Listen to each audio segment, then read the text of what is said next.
Welcome, everybody, to the first episode of the Secret Signing Tunnel, where the rumors don't go away and the player movements never end. I'm joined by the one and only Moley. How are you, mate? Yeah, doing well, Trent. And yeah, as you say, it's a silly season, and what a week we've had just the last week. Ben Hunt, Terrell May, Josh Addo-Carr, Clint Gutherson. I mean, that's four of the Oh, biggest names in the game, all in 4 days. It's just been bizarre. there is plenty to talk about. Now, for the listeners out there, CJ, our producer, is going to sit in the background. He is also our Yep. lead analyst. He'll be doing some fact checking and data checking if Moley or myself come across any questions or we need anything answered or fact checked.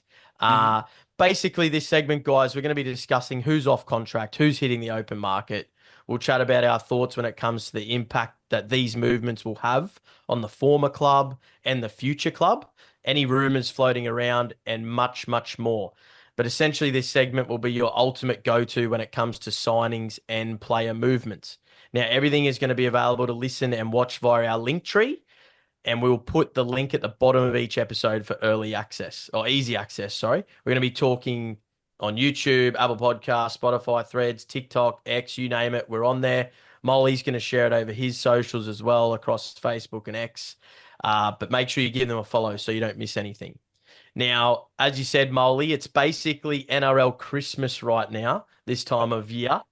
There's 181 players free to negotiate or currently off contract for next year and looking towards 2026. Now, some news is already broken, but plenty of water to go under the bridge between now and then. Let's go through the talking points. Now, Josh Addo-Carr, the sacking. What's happened there? I know he's obviously been sacked, but where do you think he's going? Yeah, Bricklayer. well, let's go back a step. I think this is the answer to the Bulldogs' prayers because he was on big money. He is one of the elite wingers in the game, but to have a winger on half a mil, I think they realised was probably a little bit excessive, and I think they feel they can spend that money better elsewhere, and they've got some decent wingers coming through. I actually wrote a story this morning that they've signed Enali Tuala from the Knights, and he's Yeah, going to be on less than half of what the Fox was on. So as to his destination, yeah, it's an interesting one. We saw him yesterday on the tools, so Mm. maybe that's his he's future gonna be he's gonna be a in brickie, I think. business. Yes, but I think he wants to stay in Sydney. He's a South junior, but South's have got plenty of wingers. Maybe the Eels. Yeah, Mm, could be the Eels. Make a Sivo's gone, so like for like yes. there. And of course, whenever you talk about players on big money, the Tigers seem to be splashing it around. So Oh, yeah. I think it'll be one of those three. Yeah, and obviously with Ben Hunt moving on, the Dragons got a bit of coin up their sleeve as well. And Yeah, they're in yeah, that's search for right. another winger. Yeah, but the Dragons are desperate for a Hunt replacement, basically, because at the moment they don't have one. So they've got to find themselves a halfback, and there's not many halfbacks around. So it's a real crunch time for them. Yeah, Also, well just let's before we move into Ben Hunt, an interesting look note that Molly was saying about, Josh Hadakar commanding 500,000 a year. He's only played one full season at the Bulldogs in the last 3 years he's been contracted. He played 29 games the last 2 years at the Bulldogs due to injury or, being dropped, etc. So of those 3 seasons, he's only played the full season in 2022. So, and I definitely agree with Mole by saying, a winger that's not playing every game of the season, in my opinion, is not worth $500,000. Sorry, continue. not a chance in the world. Actually, Molly, you alluded to Ben Hunt, obviously likely destination. We'll touch on that in a second. But Matt Wilson has a question for us via Insta. We're talking about the void that needs to be filled by Ben Hunt. Atkinson to the Dragons. Are you hearing this as well? Yeah, I am. That's been mentioned, and the fact that Braden Trindle, who plays for the Sharks along with Atkinson, has just signed a new deal and was one of the real coming of age stories last season. He was so good when Nico Hines lost his way. So they've got two established halves on good money. The Sharks, they don't need a third one, and he'd be a good buy, Atkinson, for the Dragons. Of the players available, he's probably the best one there. He's a utility. He's not a specialist half, but he could probably do the job, I think. Yeah, maybe Kyle Flanagan steering the ship there under the guidance of his father. Bit of a father-son combo there, like Nathan and Ivan, with Yeah, that's right. Atkinson playing six. What do you think? Yeah, not quite the same Not quite the standard, same I can caliber. say.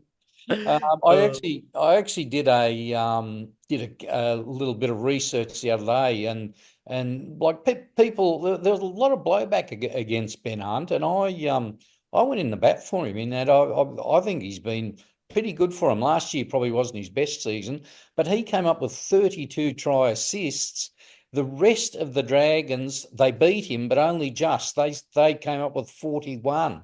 So you can see what an influence he is, and that's a lot of strike power to lose. And when you lose Lomax as well, I think, and here's an early tip, I think the Tigers will beat them home. I think the Dragons are the early favourites for the spoon. oh, there you go. You heard it here first. He was actually the top try assist in the whole comp, believe it or not, out of every Exactly. single player. And it shows the problems the Dragons have got with management. I mean, if I've got the guy who sets up more tries than anyone in the NRL, okay, he's not happy. You get him and his missus in a room, you sit him down, and you say to him, clearly there's a problem. Let's resolve this like adults. And it just never happened. Like it just kept simmering and simmering, and we all knew how it was going to end. And sure enough, he's gone. And now the only question is, as you alluded to a minute ago, where's he going to end up? Yeah, let's address that elephant in the room right now because Brett Gardner via Facebook has asked where is his likely destination. Where are you thinking at the moment? There's a bit of chat around the Dolphins. Yeah, I think one of the Queensland clubs for sure, Dolphins, Broncos, or Titans. And I would say with his romantic attachment to the Broncos, I saw him talking the other Mm, day, saying he was there as a 12-year-old. You know, they gave him his start. There's question marks, big question marks over Ezra Mam and his future. So yeah. I can see him being a good fit for the Broncos. Adam Reynolds is about to retire in 12 months. So, yeah, I would put my money on the Broncos at this stage. Ooh, money on the Broncos. Here Mm. we go. Stay tuned. You Stay couldn't see him tuned linking for up with more. Kieran Foran at the Titans. A real possibility, particularly now Tanner Boyd's gone. There is a gap there, but then they've got Jaden Campbell, who to Mm. me is an absolute champion. They've got AJ Mm. Brimson, who's a pretty good player too. And I just think the Broncos have they're a bit sexier. They got more pulling power, and I think he wants to win a comp. He's Yeah, that. that's the big one. He wants to win a comp. And So, and even though the Broncos crashed and burned last year, they've got the strike power to win a comp. And you throw in those 32 try assists, and all of a sudden they're looking pretty good. absolutely. Well, you need to, I guess, compensate for Adam Reynolds because he's made a paper mache. Yeah. Yes, yeah, exactly. He's not going to play 26 games next year, is he? Adam, he might be lucky to play half that, and they do miss him. He does steer him around the paddock. I mean, he's still got it, but he's running on 34-year-old legs, and he started young, so there's a lot of miles under the hood there. Yeah, absolutely. Now, just for the viewers and listeners, just a couple of bits of news that have been floating out there that have already been done and dusted.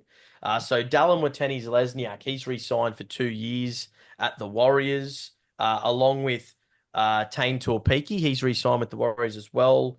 Marcelo Montoya is on his way to the Dogs. For those who don't know, from the Warriors. So again, Moley, another little bit of depth to the outside backs there at the Dogs. What else have we got? We got Harry Grant. He signed a player extension at the Storm. Micah Sevo, as you said, he's off to Leeds. Dylan Lucas for the Knights fans, re-signed at the club. Massive signing. Now, CJ, you've got a bit of goss here on the Knights because people have been saying Leo Thompson potentially, leaving the club. Mhm. But what have you got here on his twin brother? Right, so I've got a bit. I don't know if you call it a scoop, but I've been following this for the last year and a half of Leo and Tyrone because they wanted to bring his twin brother Tyrone over from rugby for the start of this past season. However, that didn't come to fruition, but he is signed with the Knights for 2025, currently under a development contract, but that could easily be upgraded to a 30-man contract given he's a hooker who's played for the All Blacks and the Chiefs in Super Rugby. They're twin brothers. Obviously, stranger things have happened. They may, Leo be like offered too much money to, and he's like, right, I'll go to the Dogs. However, what I'm hearing and reading, very, very much they want to play together. And what Leo is currently at the Knights. Tyrone has been signed to the Knights. I definitely can see Leo and Tyrone Thompson, basically becoming the new Saifidis for the Knights, you could say, over the next few years. Yeah, or could there be a double brother deal somewhere? Maybe at another club. Is there any Potentially. news there, Molly? You got anything for us? Well, the hot goss around town is that Leo's been strongly linked to the Dogs. Mm. I put that to Gus Gould, and Gus is pretty straight with me, and he said we haven't discussed him. So he rates him. So I don't know if it's a question of money or it's a question of them having what they consider enough front rows. I think personally he'd be a good fit there because they just lack a I bit of agree. punch up front, the Dogs. But Yeah. this is straight from the horse's mouth. Gus says we haven't discussed him. Now, of course, that may change in time as we Now that know. you've mentioned it to him, it could come up. Yeah. Yes. Absolutely. There. Josh King's also off contract at the Storm. He's been linked to the Dogs. I've heard as well there, Molly. Now, Siwa Takeaho, who used to play for the Chooks. No one can see Molly's face, but he's wearing a Chook shirt there in the background. He's he's showing it to the screen.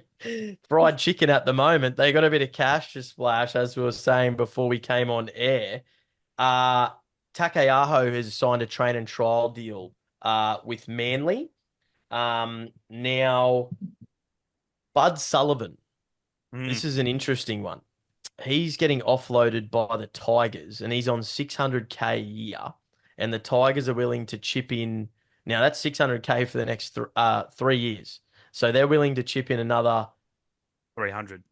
300 every year. So 900K for the next 3 years to get rid of him. Are they trying Wow. to free up some room here, Moley, for someone like Terrell May potentially? Well, Or could Brody be. Croft, maybe. It's Yeah.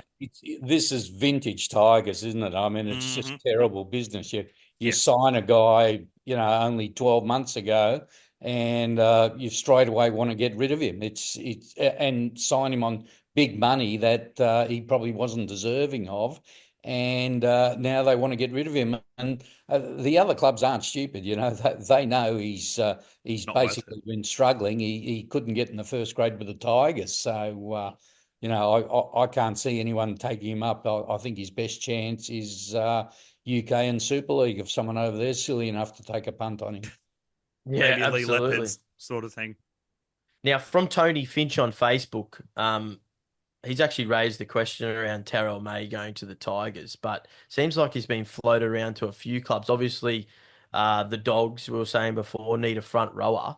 Have you got any goss here, Molly, on Terrell May? It's sort of come to light in the last 48 hours. Yeah, that's right. And this one was a real shock because with Jared Hargraves leaving the NRL, I expected him to be a main man for the Roosters, and I Mm. rated him one of the most improved players in the comp last season. So it's definitely a strange one.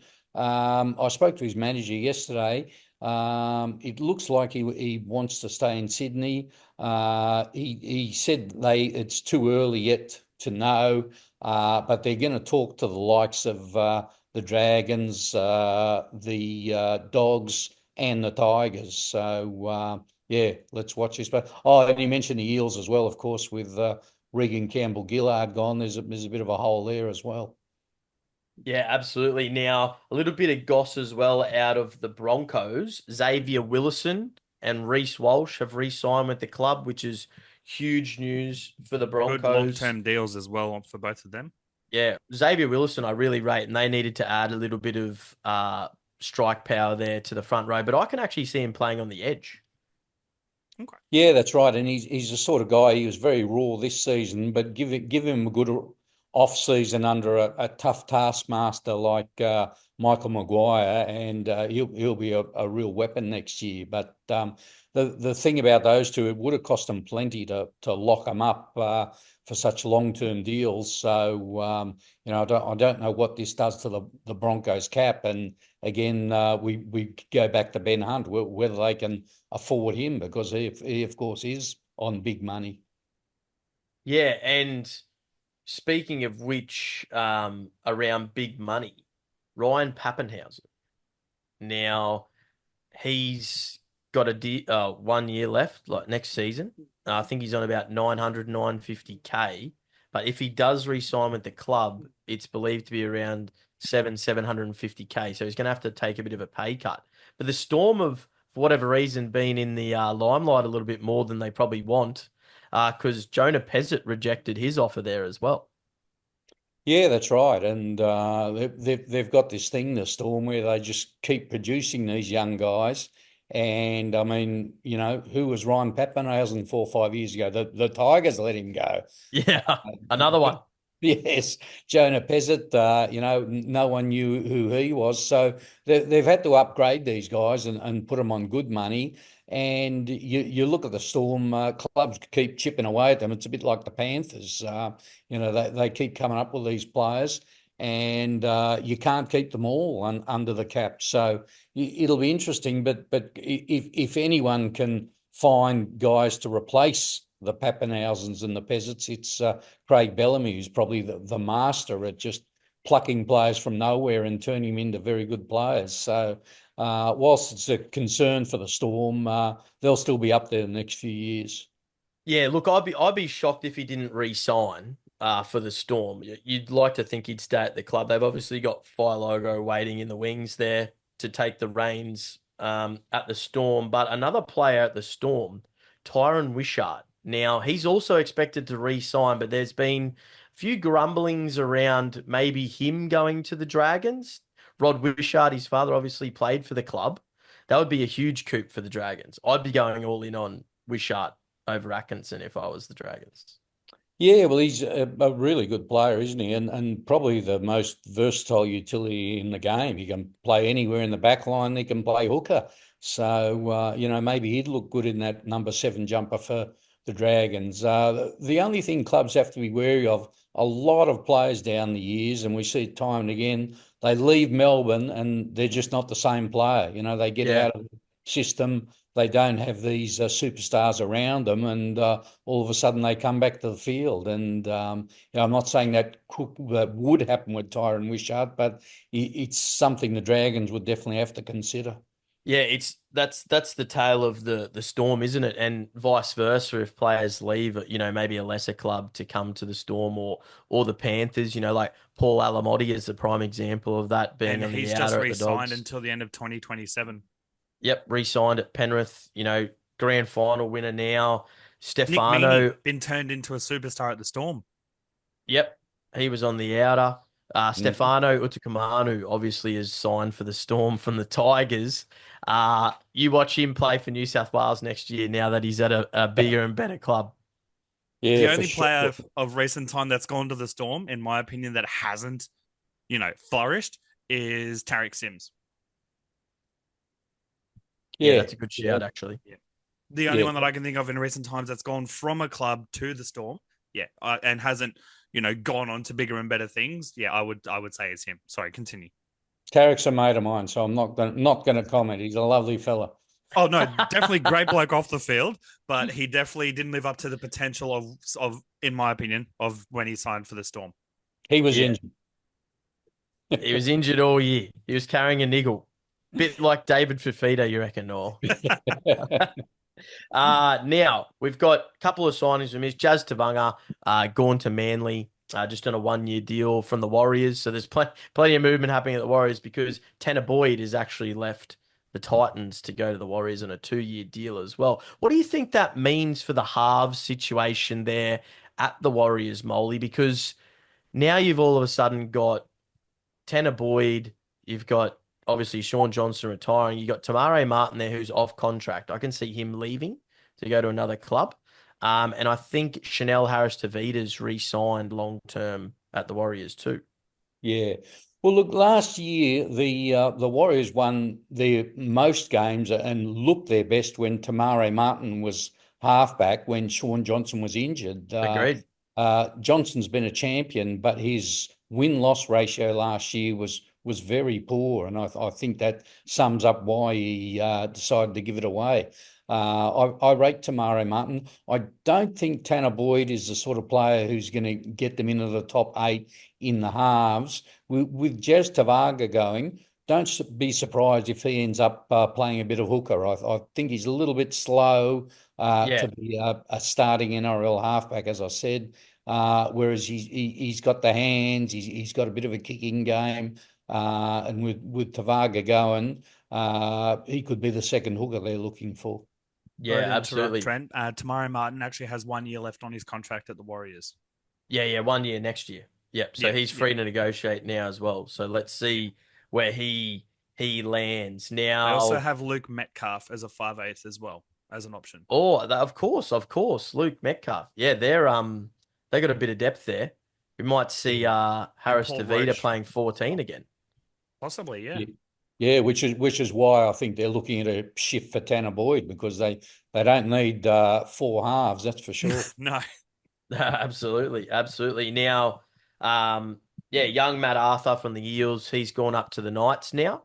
For anyone who missed that one, Jaden Brayley has been rumored to come across to the Eels. Have you heard anything there, Molly? Yeah, I think that'll happen. Yeah. And Matt Arthur, for those who haven't seen him, the second son of Brad Arthur, he's a good little player. He's going to be a regular first grader, so I think that's a good signing for the Knights. And that leaves Brayley on good money and excess to demand. So yeah, it wouldn't surprise me at all if he went to the Eels. Yeah, and far out. Look, we're only in 4 days into this little off-season sprenzy, and everything's already happening. Let's see what happens this coming week. Now, we've got a couple more. There's a two big ones that we haven't addressed just yet. But quick question from Rodney Blacklock. Now, he's asked what rules and bunker changes are predicted. Now, Rodney, and for all those listeners out there, over on NRL Nostradamus, we'll actually be doing a separate episode for this on our normal podcast. So this segment right now is purely a player movement segment. However, we're going to do a recording around the current rules and bunker and how we think they went this year, what rules are coming up in 2025, how they'll impact the league, and also around the RLPA's suggestion to drop fixtures down to 22 games. But stay tuned over on NRL Nostradamus for that one, Rodney, and everyone else. Now, Selwyn Cobbo and Clint Gutherson. They're the two big ones coming to the end that obviously one signed, Gutho. He's gone from the Eels to the Dragons. What do you think of that signing first and foremost, Molly? Yeah, I think it's a good one considering they've lost such an experienced leader in Ben Hunt. I think Gutho will take over the reins at the Dragons. He probably needed a change of clubs. I think he was at the Eels too long. The club didn't have its best year last year. He didn't have his best year. So yeah, a good signing. I guess the next question is where they play him because there's talk of moving him the lock. He's getting a bit old for fullback, and Yeah. at lock he's closer to the play. He can direct the ball in the way Isaiah Yeo does for the Panthers, and I guess that's the model they're looking at. If he can do half as good a job as Yeo does for the Panthers, he'll be a good signing. Yeah, well, they were talking about him playing utility there at the Eels before he's obviously made that decision and the move and potentially at centre. Could you see maybe Valentine Holmes going to fullback and Clint Gutherson playing centre? Yeah, that's a possibility. I mean, Val's a class player, and you want him to have his hands on the ball as often as Mm, possible. He's going to get more ball at yeah. fullback. He's younger than Gutho. He's fitter and quicker. So yeah, he might make an excellent Yeah. fullback. And maybe that's why the Dragons are potentially second guessing the decision to potentially sign Addo Carr because Sloan may then move to the wing. Yeah, that's right. And Sloane's a guy, we all know he has his defensive deficiencies, but Mm. he can also put on a try and he can score a try. So he's the sort of guy you want in first grade. And even on the wing, he'd be a valuable asset. Yeah, I think that signing all round's good for all clubs and players involved. I think the Eels they needed some cash freed up so that they can make some moves. The Dragons obviously needed some experience in Gutho as well and his leadership that he brings. You know, he could easily just slot in at fullback with Tyrell Sloan on the wing and then Valentine Holmes stays in centre. That combined with Damien Cook joining the club. And if they can get their hands, I think they've got a spare 900K up their sleeve at the moment. So if they can get their hands on a quality half to partner with Fleno and with Cook coming in and Little, arguably, you know, when we were doing our season reviews, I thought he was the Dragons' best player this year, Jacob Little, outside Ben Hunt. Yeah, he was very sure, for sure, along with Jaden Sewer, who probably Yeah, had his best season in the NRL. I think those three, and Lomax just a shade behind, were the heart and soul of the Dragons. yeah. Now, Selwyn Cobbo, he's potentially on the outer there at Brisbane. There was talks that he was going to the Cowboys. I don't know if that's happening. I've heard maybe the Roosters. They've got a bit of cash up their sleeve and they're well in the market for a centre, but I don't think he wants to leave Queensland. Yeah, that's right. He's a bush boy, and the move not only to Sydney but to the eastern suburbs where Oh it's yeah, hustle bustle. It could pose problems for him. I heard the same thing as you, the Cowboys, but they strongly denied it. So mm. it'll be interesting. I guess that He leaves may it. have to take a cut price deal to stay at the Broncos. Then I assume. Yeah, you would think so, but he hasn't been happy there. I thought he had a very poor season last year. His stats bear that out. There were games where he just didn't look interested, and in his defence, he had a few mates there as well. But Of course, yeah, and it's basically the start of a new era at the Broncos. So he's a very persuasive man, Michael Maguire. So yeah.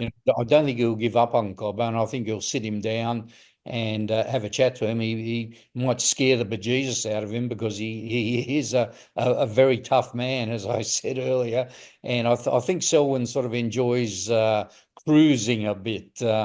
And that will count against him with Michael Maguire. So he might look for a club where he probably doesn't have to push himself as hard. Yeah, potentially. Or he might kick himself into gear and go, oh, well, if I want to play at the Broncos, this is the attitude that I need. Yeah, well, that's hopefully the desired result. But I've been speaking to his management, and they definitely haven't ruled out staying at the Broncos. They know it's probably the best fit for him. He's just got to, as you say, give himself a good kick up the arse and show the Yep. sort of form he showed in 2022 and 2023 before last season losing his way. Yep, that's it. Well, that wraps up our first week of the Secret Signings Tunnel. Thanks heaps for joining, Molly. Great insights there. Thanks, CJ, for your fact checking and background information. Very, very No problem. knowledgeable and handy to have. Uh, Episodes dropping every Monday night at 6 p.m. So keep your notifications lined up for that time so you can stay in touch with all the latest news and signings from around the grounds.